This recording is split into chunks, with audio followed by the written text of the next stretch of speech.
let's get this started. So this is 7.2 volumes of revolution. How loud can we make the revolution? No, not about loud, not about sound. This is about volume, about space. Three-dimensional space. Volumes of revolution.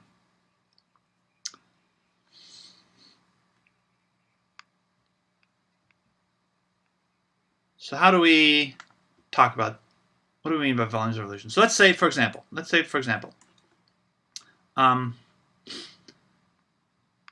I have this equation, y equals the square root of x, okay?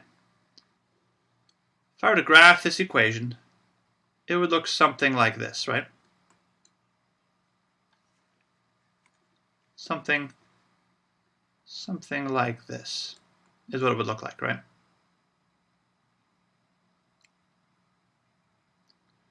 And so typically, when we take an integral, for example, when we find an integral of the square root of x dx, we find the area under the curve. Right? That's all this area here. Let's call it from A to B. Right? Let me go backwards a little bit with B. Let's say B is here.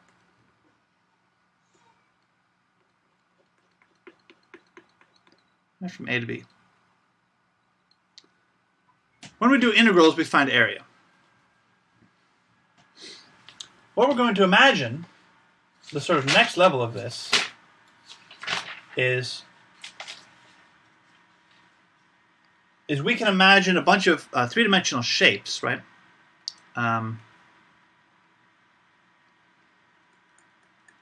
If we spin this area around the x-axis,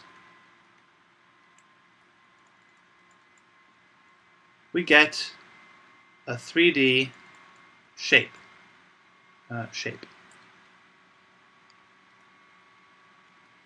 so imagine taking this area, this like flat surface, and we spin it around the x-axis here. What you're going to get is a very a small part here. This part's going to be about this big, right? It's going to go an equal space up and down, right? Equal up and down. This part here, your radius here, your distance here, is going to give you a circle about this big, right? Equally far up and down. Here is going to give you a space equally far up and down here. And you're going to get this kind of three-dimensional kind of, well, you can think of like a sideways bowl, right? You're kind of going to get a sideways little bowl here, created in this spinning rotation. By rotating this volume, this area around the curve, we create a volume.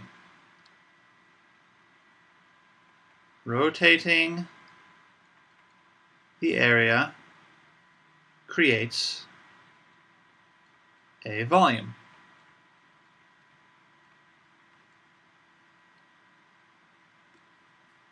I'll give you a moment to try to draw that.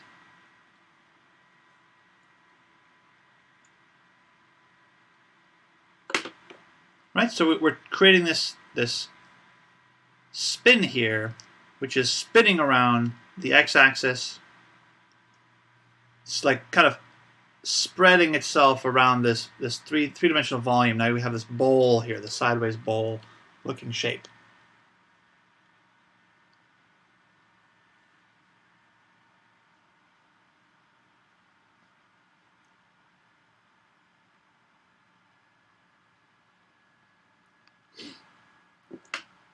And so,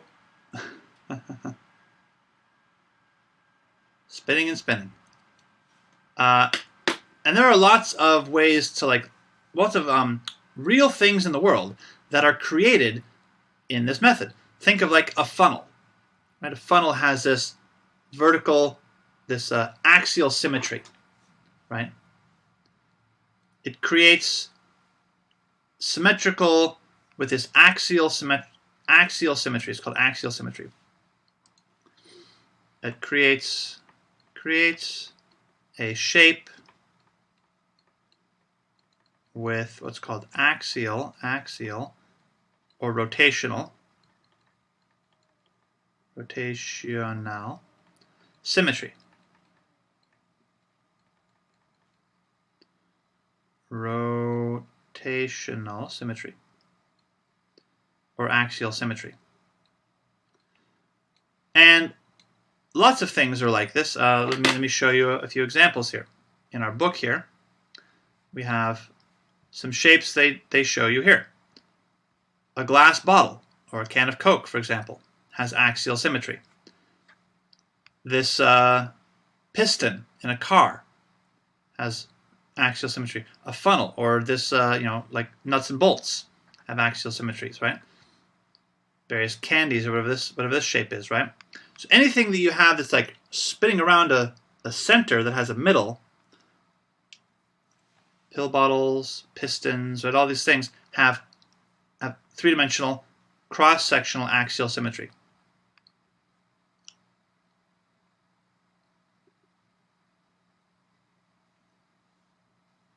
So we're going to be able to find we can use integration, we can use calculus to find out how much space, for example, this bottle has inside of it.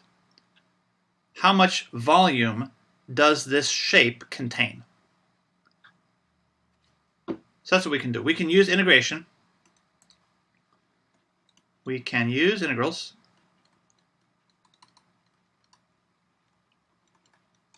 to determine the volume of these shapes. And this is our last sort of use of integration. One of the many uses of integrals, but this is the one we're gonna stop with here. So how do we do that? How do we use integration to determine the volumes of these shapes?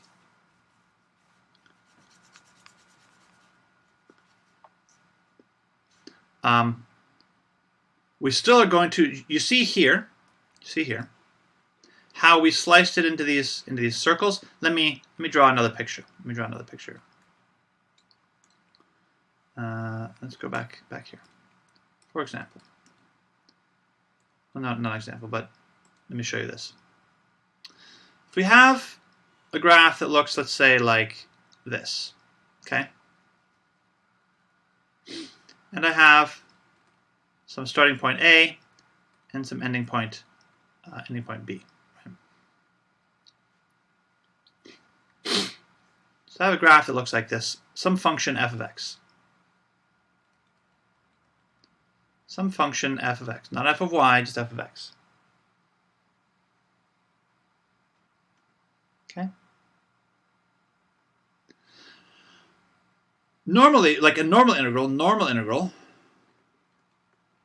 you do from a to b of f of x gives us the area, right?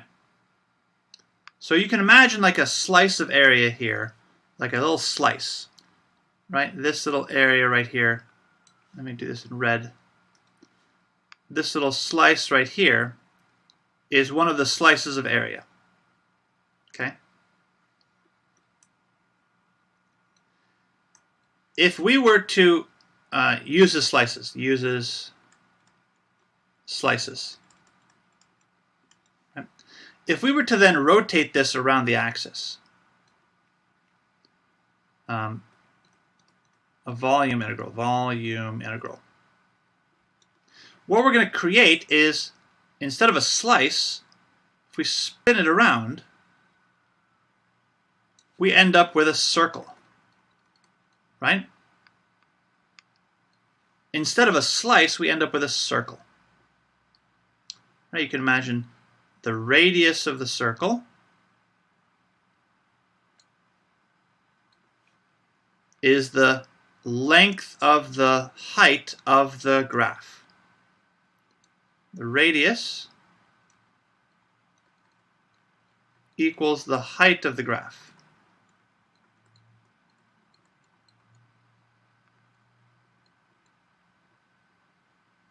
The radius of this circle that we create as we go around this, right, rotating this shape around the axis,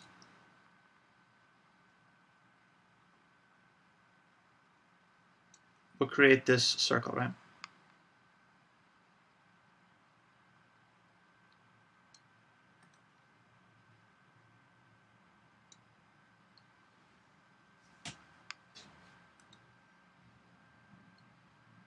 Let me draw this curve a little bit better.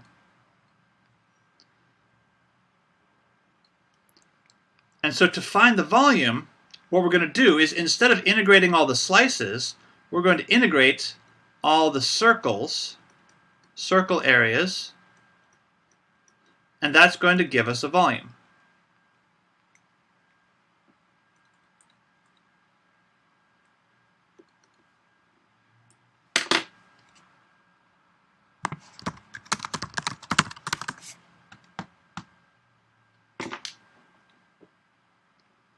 So we're going to integrate all the circle areas, circle, C-I-R-C-L-E areas. The volume is going to be from A to B. We're going to integrate the areas of the circles, and that's going to give us a volume. So instead of using slices, we find the circles here. Well, okay, integrate the circle area. So what's the equation for the area of a circle?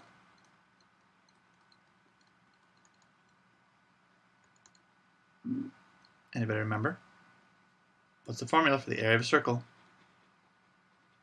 Remember that formula you used back in 6th grade? Pi r squared, thank you, pi r squared, right? Well, the radius of this circle is the height of the function, right, f of x. So basically, the radius, r, is f of x, the height, right?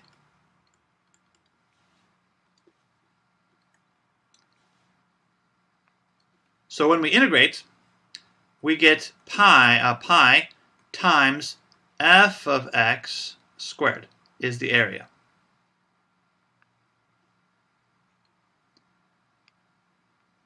Each circle has an area of pi times f of x squared. And so to find the volume, all we do is integrate from A to B of pi f of x squared dx. And that's how we can find our volume.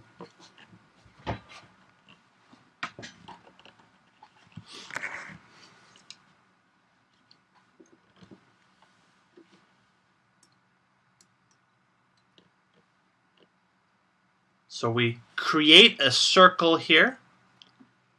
As we spin this graph around, spin this line, this function around the x-axis, it creates this shape here. Those shapes are sliced into circles, all these circles. And to find the volume, we integrate all of those areas of circles. And area of the circle is just pi r squared. The radius is simply the height of the circle, the height of the graph. From 0 to f, right? That's the radius of our circle.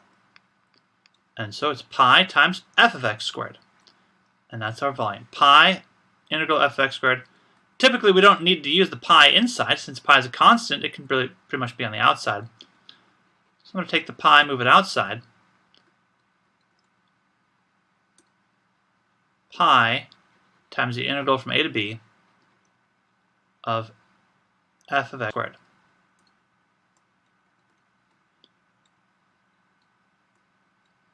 And that's how we're going to find our volumes.